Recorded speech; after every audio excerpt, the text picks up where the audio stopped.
नमस्कार साथियों, मध्य प्रदेश में प्रमोशन की प्रक्रिया बहुत तेज़ी से चल रही है। हालांकि शुरुआत में इसमें कुछ तरह की ढील चल रही थी, लेकिन माननीय मुख्यमंत्री जी ने जब इसमें इंटरेस्ट लिया और सभी विभागों से इसकी समीक्षा की, तो यह प्रक्रिया में बहुत तेज़ी आई है और अब लगभग सभी विभागों के में प्रमोशन की प्रक्रिया शुरू हो गई है और बहुत जल्द लिस्टें निकल रही हैं प्रमोशन की। साथियों, 20 जुलाई तक माननीय मुख्यमंत्री जी की इच्छा है कि 20 जुलाई तक सभी विभागों के प्रमोशन कर दिए जाएं और प्रमोशन की प्रक्रिया तेजी भी। साथियों, प्रमोशन में दो चीज़ें खास तौर से हैं जिन पर पैंच फंस सकता है। भाई, एक चीज़ हम सब जानते हैं उच्च पद प्रभार की है और दूसरी चीज़ टीईटी। जी हाँ साथियों, खास तौर से ये टीईटी का मुद्दा जो है वह हमारे अध्यापक संवर्ग के साथियों के लिए और कक्षा 1 से 8 तक पढ़ाने वाले शिक्षक साथियों के लिए बहुत ही पेचीदा साबित हो सकता है।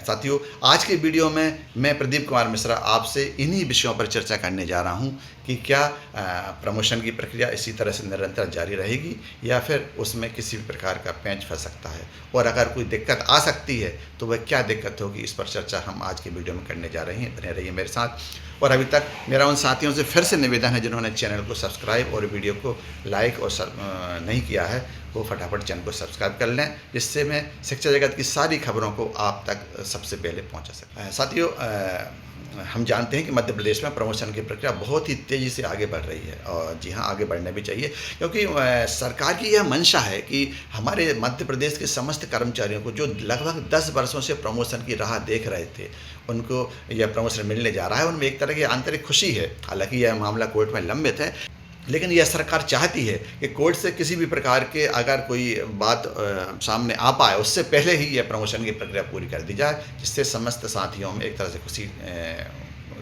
खुशी की लहर दौड़ पाए और समस्त साथी खुश हो सकें। साथियों, हम जानते हैं कि माननीय मुख्यमंत्री जी के कार्यालय से समस्त विभागों को इस तरह के 20 जुलाई तक यह प्रक्रिया पूरी करने के निर्देश दिए गए हैं और समस्त विभाग बहुत तेज़ी से इसमें इंटरेस्ट ले रहे हैं। हालांकि हाई कोर्ट में यह केस पेंडिंग होने की वजह से सरकार यह चाहती है कि प्रमोशन जल्दी से हो जाए, और सरकार द्वारा हालांकि एक बात, क्योंकि कोर्ट के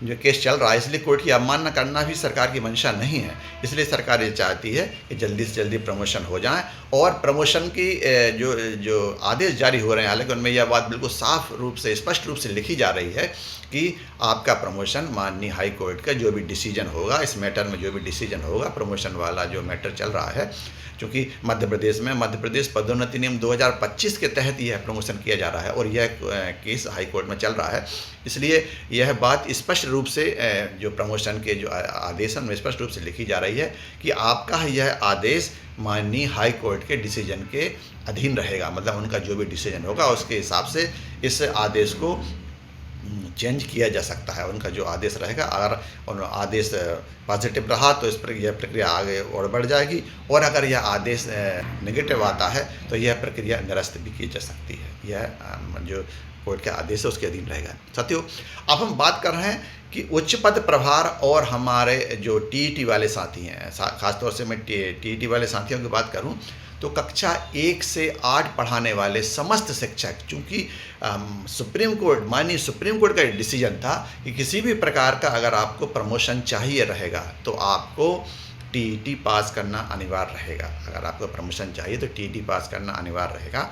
इसलिए हो सकता है कि यह बात भी कक्षा 1 से 8 तक पढ़ाने वाले प्राथमिक और माध्यमिक शिक्षकों के प्रमोशन में यह बात भी आ जाए। हम जानते हैं साथियों, उच्च पद प्रभार वाले जो हमारे साथी हैं उनको ये चिंता बहुत ज़्यादा सता रही है कि उनको उसी पद पर प्रमोशन मिल पाएगा कि नहीं, क्योंकि उच्च पद प्रभार वाले जो हमारे साथी हैं, हम जानते हैं कि सब सीनियर हैं, चूँकि सीनियर हैं CBS पे उनको उच्च पद प्रभार मिला है, इसलिए संभावना यह जताई जा रही है कि उन्हीं का प्रमोशन सबसे पहले किया जाएगा। ऐसी आशा है कि उन्हीं का प्रमोशन पहले किया जाएगा, लेकिन यह बात श्योर नहीं है कि उन्हीं का प्रमोशन हो पाएगा, क्योंकि मध्य प्रदेश पदोन्नति नियम 2025 है, उसमें आरक्षण का भी प्रावधान है। हमारे SC ST में जो आरक्षण है, ST का 20% और SC का 16% जो आरक्षण है, और शेष पद उसमें हालांकि जो प्रमोशन हो चुका है उनको वो पद हटा के जो प्रमोशन दिए जाएंगे, लेकिन जो आरक्षण का प्रावधान है उसका भी, और इसमें मैं कहूँ तो महिला आरक्षण का भी मैटर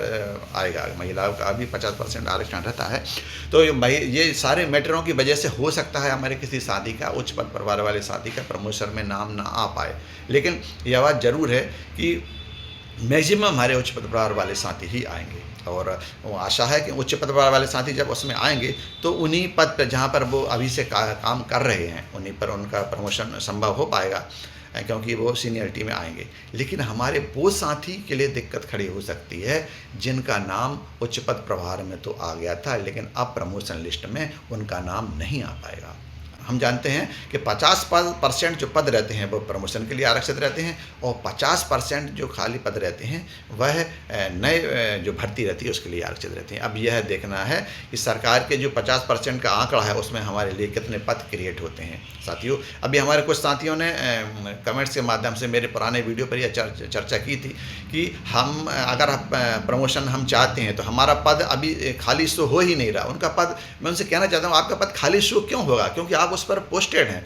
आप जब वहाँ पद से हटेंगे या आपका प्रमोशन अगर नहीं हो पा रहा है तो वह पद खाली शो होगा, उस पर फिर दूसरा साथी आ सकता है। अगर आप वहाँ पहले से पोस्टेड हैं और आपका ही संभावना यह जताई जा रही है कि आपका ही प्रमोशन उस पद पर हो जाएगा, तो ये अच्छी बात है। सरकार भी ये चाहती है किसी को बेवजह डिस्टर्ब ना किया जाए, लेकिन उसके बाद भी अगर कोई डिस्टर्ब हो रहा है तो उसमें सरकार भी कुछ नहीं कर सकती। सरकार की मंशा पॉजिटिव है, लेकिन अगर आपका प्रमोशन नहीं हो पा रहा है और आप पहले से उच्च पद प्रभार में जा चुके हैं, क्योंकि हम जानते हैं साथियों कि उच्च पद प्रभार में हमारे कुछ जूनियर साथी भी इसी वजह से पहुंच पाए क्योंकि हमारे बहुत से सीनियर साथियों ने उच्च पद प्रभार लेने से मना कर दिया था। लेकिन अगर वो प्रमोशन लेते हैं, अगर वो प्रमोशन प्रोसेस में आगे बढ़ते हैं, प्रमोशन लेते हैं, तो फिर हमारे कुछ जूनियर साथी हो सकता है कि इस प्रमोशन की प्रक्रिया में ना आ पाएँ। और यह भी संभव है कि कुछ जगहों पर कुछ पद अगर ज़्यादा क्रिएट होते हैं तो उच्च पद प्रभार वाले साथियों के अलावा भी कुछ साथी जो हैं, जिनके जो वेटिंग लिस्ट में थे, उच्च पद प्रभार वाले जो वेटिंग लिस्ट थी उनमें थे, हो सकता है कि हमारे वो साथी भी आगे जाएँ। और अगर वो साथी आ गए तो उनको निश्चित रूप से नए स्थानों पर प्रमोशन मिलेगा। लेकिन उच्च पद प्रभार के हमारे अगर साथी नहीं आ पा रहे हैं तो उनकी जगह पर और किसी दूसरे साथी का प्रमोशन किया जा सकता है, और अगर ऐसी स्थिति बनी तो वह अतिशेष में भी आ सकते हैं। साथियों, अभी भी अतिशेष की जो लिस्ट निकली थी उसमें उच्च पद प्रभार वाले हमारे साथियों को हम जानते हैं कि सबसे ऊपर रखा गया था, मतलब आप अतिशेष में सबसे ऊपर थे। तो वह स्थिति अभी भी निर्मित हो सकती है अगर आपका प्रमोशन नहीं होता है। देखते हैं साथियों भविष्य में क्या होगा। यह तो सरकार की स्पष्ट गाइडलाइन और सरकार की जो प्रमोशन की प्रोसेस है यह तो भविष्य में सामने आने वाली है, क्योंकि 20 तारीख तक सारे प्रमोशन किए जाने हैं। 20 से पहले सारे प्रमोशन लिस्ट जारी हो जाएंगी। मेरे सभी साथियों से अनुरोध है कि आप भी आशा अपनी ना छोड़ें, और मुझे आशा ही नहीं बल्कि पूर्ण विश्वास है कि हमारे उच्च पद प्रभार वाले साथियों का ही प्रमोशन नहीं होगा, बल्कि हमारे उसके नीचे जो वेटिंग लिस्ट में इंतजार कर रहे हैं उन साथियों का भी प्रमोशन संभव हो पाएगा और उनको मनचाही जगह मिल पाएगी। सरकार की भी यही आशा है और सरकार भी यही चाहती है कि सारे इस तरह के प्रमोशन जल्दी से जल्दी हो जाएँ और सरकार समस्त साथियों को, समस्त कर्मचारियों को खुश कर पाए।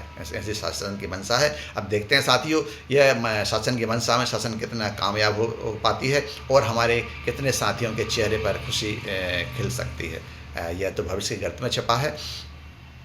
अब देखते हैं 20 तारीख से पहले मुझे आशा है कि सारे प्रमोशन हो जाएंगे।